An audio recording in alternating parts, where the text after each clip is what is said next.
Welcome to a summary of Act One of William Shakespeare's play, The Tempest. The play takes place around the Mediterranean with reference to both Italy and Africa, where Tunis is situated. Our main characters of the play are Alonso, who's the King of Naples, along with his brother Sebastian and his son Ferdinand.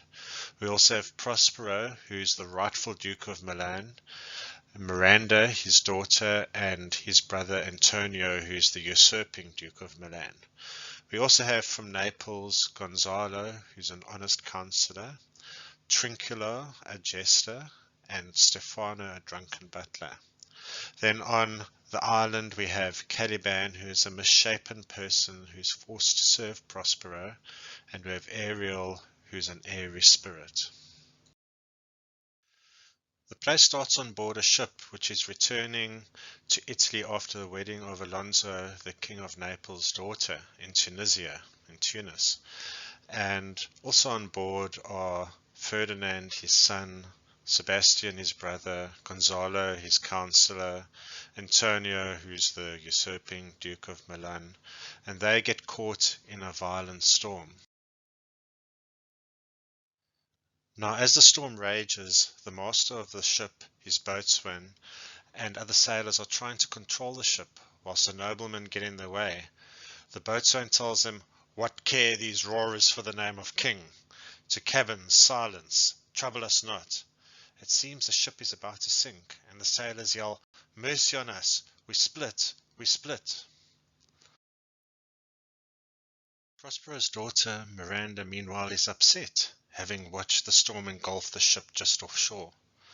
She describes the ship as a brave vessel who had, no doubt, some noble creature in her, dashed all to pieces.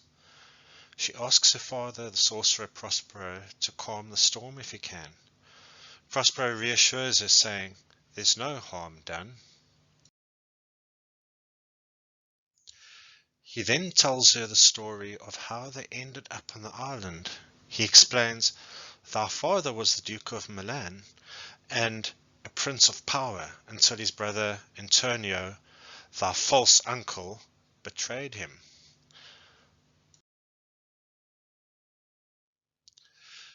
Antonio, with the help of Alonso, the King of Naples, had Prospero and Miranda captured by night and put into an old boat. This boat was so old that they expected them to die and to sink and to starve, but they were given some provisions by what they called a noble Neapolitan, Gonzalo, and then they were cast adrift. Eventually, by providence divine, they washed up on the shores of the island. Prospero then uses his magic to put Miranda to sleep and calls to his spirit servant Ariel. Ariel describes how he or she created the storm and that the ship is now safely in harbour and everyone on board is safe. Prospero is pleased but tells Ariel there's more work. Ariel objects and Prospero threatens Ariel but also promises the spirit freedom after 2 days if he or she obeys. Ariel leaves, and Prospero wakes Miranda and takes her to see Caliban, who he calls my slave. She's reluctant and says, "'Tis a villain, sir, I do not love to look on." But Prospero insists. Caliban calls curses at them and complains that although he helped them find food and water when they first arrived on the island, here you starve me in this hard rock whilst you do keep from me the rest of the island. Prospero calls him a lying slave and says they cannot trust him because he tried to force Miranda to sleep with him. He sends Caliban away saying, "Hagseed, hence, fetch us in fuel and be quick." And Caliban leaves grumbling, "I must obey. His art is of such power." The focus moves back to Ariel, who sings, "Come unto these yellow sands," magically leading Ferdinand.